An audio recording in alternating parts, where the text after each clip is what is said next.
పహల్గాంలో టూరిస్టులపై జరిగిన దాడిపై జమ్మూ కాశ్మీర్ సీఎం ఒమర్ అబ్దుల్లా స్పందించారు. పర్యాటకులపై దాడితో షాక్కి గురైనట్లు ఒమర్ అబ్దుల్లా ట్వీట్ చేశారు.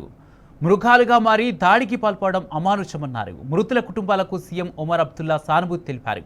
పహల్గాంలో పర్యాటకులపై జరిగిన దాడి పిరికి పందల చర్యగా వివరించారు మాజీ సీఎం మెహబూబా ముఫ్తీ. దాడులకు పాల్పడిన వారిని గుర్తించి కఠినంగా శిక్షించాలని ఆమె డిమాండ్ చేశారు.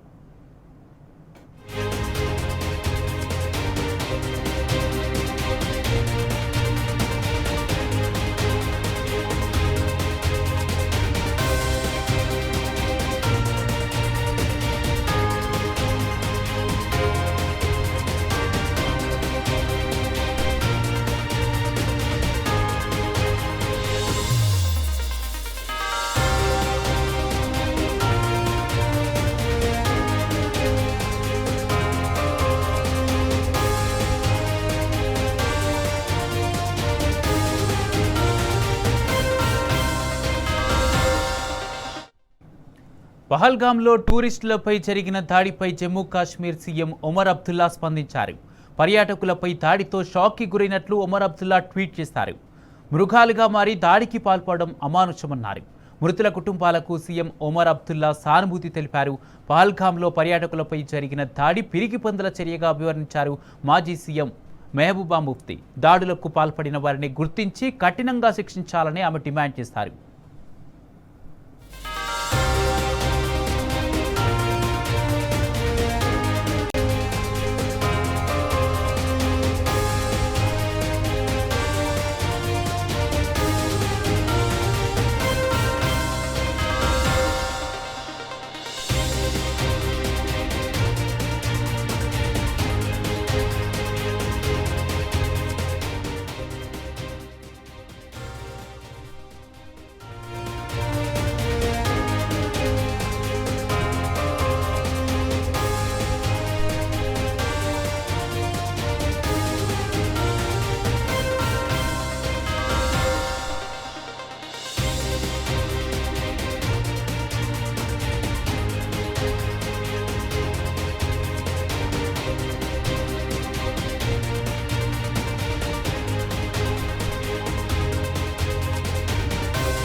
జమ్మూ కాశ్మీర్లో ఉగ్రవాదులు రెచ్చిపోయారు.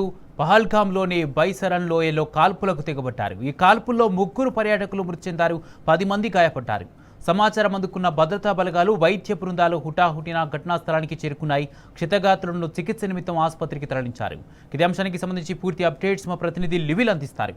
లివిల్, జమ్మూ కాశ్మీర్ లో ఉగ్రదాడి కలకలం రేపింది. టూరిస్ట్ స్పాట్ పై ఉగ్రవాదులు దాడులు జరిపినట్లు సమాచారం ఉంటుంది. దాదాపు 3 టూరిస్టులు ఎవరైతే ఉన్నారో అక్కడే స్పాట్ లో చనిపోయినట్టు తెలుస్తుంది. మరో 10 మందికి బుల్లెట్ గాయాలు తగిలినట్టుంది. వారు ఇప్పటికే ఆసుపత్రులకు తరలించారు. వారికి చికిత్స కూడా అందిస్తున్నారు. అయితే దీనికి సంబంధించి ఒమర్ అబ్దుల్లా కావచ్చు, అక్కడ ప్రభుత్వం అంతా కూడా సహాయ చర్యల్లో నిమగ్నమైంది. ఇప్పటికే ఆర్మీ జవాన్లు కూడా స్పాట్ కు చేరుకొని సహాయ చర్యలు ముమ్మరం చేశారు.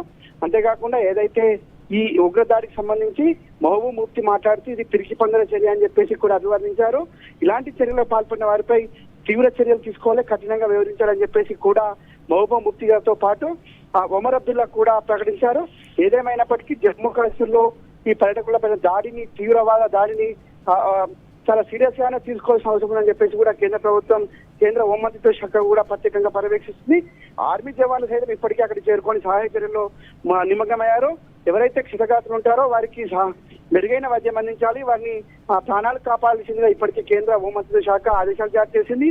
అయితే ఈ ఉగ్రవాదానికి సంబంధించి ఎవరు అదంతా కూడా అనంతనాగ్ జిల్లాలోని లోయలు గుట్టల్లో ఉంటుంది. అక్కడికి ఎలా వెళ్లారు, ఆ స్పాట్ అంతా కూడా చాలా భీకరంగా ఉంటుంది. అలాంటి స్పాట్ కు ఉగ్రవాదులు ఏ విధంగా వెళ్లారు, ఏ ఉగ్రవాద సంస్థ దీనికి ఒడిగట్టిందనే దానిపైన కూడా ఇంకా కొంత సమాచారం రావాల్సింది. ఏదేమైనప్పటికీ ఉగ్రవాద చర్యకు సంబంధించి ఇప్పటికే దేశవ్యాప్తంగా కూడా ఒక ఆందోళన అయితే నెలకొంది. ప్రధానంగా టూరిస్టులకు సంబంధించిన ఈ అంశం కనుక టూరిస్టు ఆదాయంతోనే జమ్మూ కాశ్మీర్ లో జీవనం కొనసాగిస్తారు. టూరిస్టుల రాకను ఈ విధంగా ఉగ్రవాదులు అడ్డుకునే ప్రయత్నం చేస్తున్నారని చెప్పేసి కూడా మహబూబ్ ముఫ్తీతో పాటు ఒమర్ అబ్దుల్లా చెప్పారు. ఏదేమైనప్పటికీ వాళ్ళ జమ్మూ కాశ్మీర్ లో జరిగిన ఉగ్రదాడికి వెనుక ఒక పిరికి పంద చర్యగా అభివర్ణించారు. ఈ దాడి వెనుక ఎవరున్నా సహించేది లేదు, ఖచ్చితంగా వారిపైన కఠిన చర్యలు కూడా తీసుకోవాలని చెప్పేసి కూడా ఆదేశాలు జారీ చేశారు. ఈ 10 మంది కూడా చాలా సీరియస్ గా పరిస్థితి విషమంగా ఉన్నట్టు కూడా సమాచారం ఉంది. వారందరినీ కూడా ఇప్పటికే హాస్పిటల్ తరలించారు. 3 మాత్రం చనిపోయినట్టు కూడా ఇప్పటికే నిర్ధారించారు. ఏ ఉగ్రవాద సంస్థ అయినా ఖచ్చితంగా కఠిన చర్యలు తీసుకోవాల్సిందని చెప్పేసి కూడా ఆదేశాలు జారీ చేశారు.